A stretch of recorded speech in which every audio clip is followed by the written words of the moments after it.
দর্শক যেমনটি দেখতে পাচ্ছেন যে দূরপাল্লার যে স্লিপার কোচ রয়েছে সেই কোচের ভিতরেও কিন্তু সেনাবাহিনী তল্লাশি করছে এবং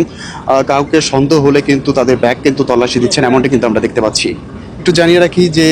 দেশের যে মাদক এবং অস্ত্র উদ্ধারের যে অভিযান সেনাবাহিনী, সেই অভিযান কিন্তু চলমান রয়েছে এবং আমরা কিছুক্ষণ আগে দেখেছি যে আশুলিয়ার যে কবিরপুর রয়েছে সেই কবিরপুর বাস স্ট্যান্ডে কিন্তু চেকপোস্ট বসিয়ে এভাবেই কিন্তু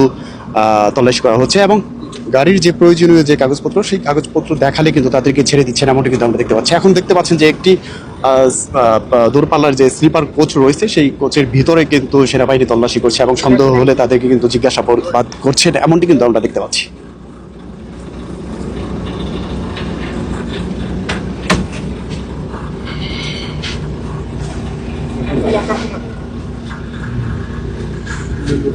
এই ব্যাগে কি আছে? কাপড় আছে। এই ব্যাগে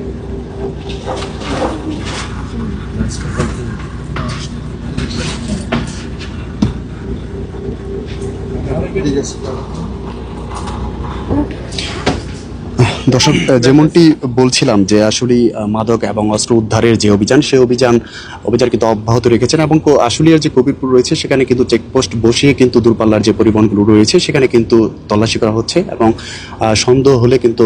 জিজ্ঞাসাবাদ করা হচ্ছে এবং গাড়ির যে প্রয়োজনীয় যে কাগজপত্র রয়েছে সেগুলো দেখালে কিন্তু তাদেরকেও ছেড়ে দিচ্ছেন এবং না দেখাতে পারলে কিন্তু তাদের প্রয়োজনীয় যে শাস্তির বিধান অর্থাৎ জরিমানার যে একটি বিষয় সেই বিষয়টিও কিন্তু এখানে কার্যকর করা হচ্ছে। একটু জানিয়ে রাখি যে আজ রাতে কিছুক্ষণ আগে কিন্তু আশুলিয়ার যে বাস স্ট্যান্ড রয়েছে সেখানে কিন্তু তাদের এই চেকপোস্ট বসে কিন্তু তারা বিভিন্ন ছোট বড় এবং দূরপাল্লার যে পরিবহন রয়েছে সেখানে কিন্তু তারা